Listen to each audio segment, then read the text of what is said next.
우리가 해외에서 물건을 살 때 혹은 어떤 글로벌 기업이 우리나라에 투자를 할지 말지 결정할 때 그 뒤에는 사실 보이지 않는 거대한 힘이 작용하고 있습니다. 바로 세금이죠. 요즘은요, 국가 간의 경쟁이 단순히 제품으로만 이루어지는 게 아닙니다. 얼마나 더 똑똑하고 효율적인 세금 제도를 갖췄는지 이걸로 승부가 나기도 하거든요. 지금부터 그 치열한 조세 경쟁의 세계 지도를 한번 펼쳐보겠습니다. 자, 그래서 오늘 우리가 함께 살펴볼 내용들은요. 먼저 세금 경쟁력이라는 게 정확히 뭘 의미하는 건지 알아볼 거고요. 이 기준으로 봤을 때 세계 1등과 꼴찌는 어딘지, 그리고 제일 궁금한 우리 대한민국의 성적표는 어떤지 확인해 보겠습니다.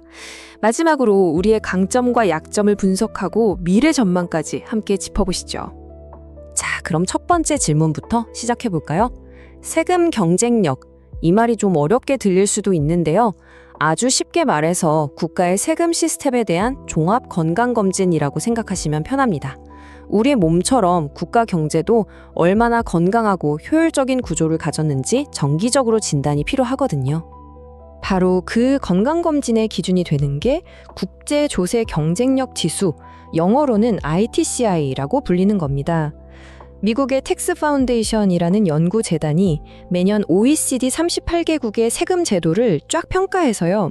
이 나라 세금 시스템이 경제 성장과 투자에 얼마나 좋은 환경인가에 대한 성적표를 발표하는 거죠. 평가는 이게 꽤 꼼꼼합니다. 법인세, 개인소득세, 소비세, 재산세, 그리고 국제조세까지 총 5개 분야에 걸쳐서 40개가 넘는 항목을 따져보는데요. 여기서 제일 중요하게 보는 두 가지 원칙이 바로 경쟁성과 중립성입니다. 이게 뭐냐면요. 경쟁성은 세금이 너무 높아서 기업이나 인재들이 해외로 떠나지 않게 하는 거고요. 중립성은 세금 때문에 특정 산업이나 투자 방식에만 유리하게 경제가 왜곡되는 걸 막는다는 뜻이에요. 이 두 가지를 얼마나 잘 지키느냐가 핵심인 거죠. 자, 그럼 이 까다로운 기준으로 매겨진 2025년 글로벌 순위표 한번 보실까요?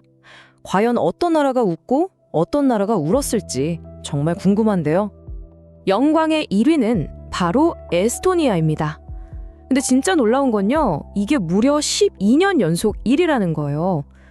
에스토니아의 조세 제도가 얼마나 안정적이고 또 경쟁력이 높은지 딱 보여주는 결과 아니겠어요? 자, 그럼 반대쪽 끝은 어떨까요? 37위는 이탈리아, 그리고 38개국 중에 최하위인 38위는 프랑스가 차지했습니다. 유럽의 주요 경제대국들인데 왜 이렇게 낮은 평가를 받았을까요? 그 이유를 들여다보면요, 딱 공통점이 보입니다. 프랑스는 높은 법인세율로 기업들 활동을 좀 위축시키고 복잡한 재산세랑 부유세가 경제 활력을 떨어뜨린다는 평가를 받았고요. 이탈리아도 비슷해요. 특정 자산에만 매기는 부유세라든지 높은 부가가치세율처럼 경제 흐름을 왜곡하는 세금들이 발목을 잡은 셈이죠. 자, 이제 가장 궁금해하실 부분이죠. 시선을 우리 대한민국으로 돌려보겠습니다. 2025년 한국의 조세 경쟁력 성적표 과연 어떨까요? OECD 38개 회원국 중에서 대한민국은 과연 몇 위를 차지했을까요? 바로 26위입니다. 네, 종합점수는 100점 만점에 66.3점이고요. 작년보다는 순위가 한 계단 떨어졌습니다. 근데 이 26위라는 성적표, 과목별로 뜯어보면 이야기가 아주 달라집니다. 어디서 점수를 따고 어디서 잃었는지 자세히 한번 들여다볼게요. 이걸 보시면 한국 조세제도의 빛과 그림자가 아주 극명하게 드러나는데요. 보세요. 소득세는 세계 3위, 거의 전교 1등 수준이죠. 하지만 법인세는 25위, 재산세는 31위로 중하위권에 머물렀고요. 충격적이게도 개인소득세는 38개국 중에 38위, 꼴찌입니다. 와, 이건 한 학생이 어떤 과목은 최고등생인데 다른 과목은 낙제생인 거잖아요. 도대체 왜 이런 극과 극의 성적표가 나온 걸까요? 자, 그럼 무엇이 이런 엄청난 차이를 만들었는지 한국 조세제도의 강점과 약점을 하나씩 파헤쳐 보겠습니다. 우선 강점, 우리가 잘하는 부분부터 볼게요. 바로 소비세입니다. 부가세율이 10%로 비교적 낮은데 이걸 폭넓게 적용하니까 시스템이 아주 깔끔하고 효율적이라는 평가를 받은 거죠. 해외 기업 활동을 돕는 넓은 조세 조약망도 장점이고요. 하지만 약점은 정말 뼈 아픕니다. 특히 이 부동산 관련 세금들이 너무 복잡하고 여러 개가 겹쳐 있어서 시장을 왜곡시킨다는 지적이 있고요. 또 기업 규모에 따라서 세율이 달라지는 복잡한 법인세 구조가 경쟁력을 깎아먹는 주범으로 지목됐습니다.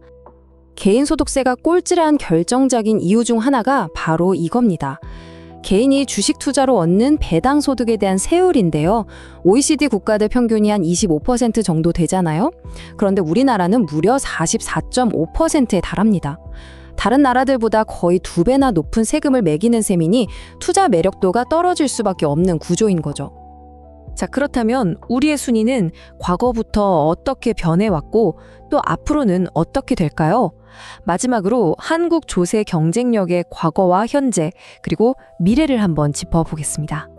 지난 10년간의 흐름을 보면요. 좀 아쉬운 게 사실입니다. 2014년에는 23위로 중위권을 유지했었는데 그 뒤로 순위가 조금씩 밀리더니 최근에는 20위권 중반에서 좀처럼 벗어나지 못하거나 오히려 하락하는 모습을 보이고 있거든요. 이걸 긍정적인 신호로 보긴 좀 어렵겠죠. 그런데 보고서는 여기서 한 발 더 나아가서 좀 어두운 전망을 내놨습니다. 2025년 법인세율 인상이 반영되면 2026년 순위는 더 떨어질 거다라고요. 그러니까 지금의 정책 방향이 미래 경쟁력에 빨간불을 켜고 있다는 경고인 셈입니다. 오늘 이렇게 쭉 살펴본 것처럼 세금이라는 게 단순히 우리 지갑에서 나가는 돈 그 이상이라는 걸 알 수 있습니다. 한 나라의 투자 매력도 또 성장 잠재력을 결정하는 보이지 않는 설계도 같은 거죠. 그래서 마지막으로 이런 질문을 던져보고 싶습니다. 이 치열한 글로벌 경쟁 무대에서 과연 우리의 세금 정책이 대한민국을 위한 가장 날카로운 경쟁력이 될 수 있을까요?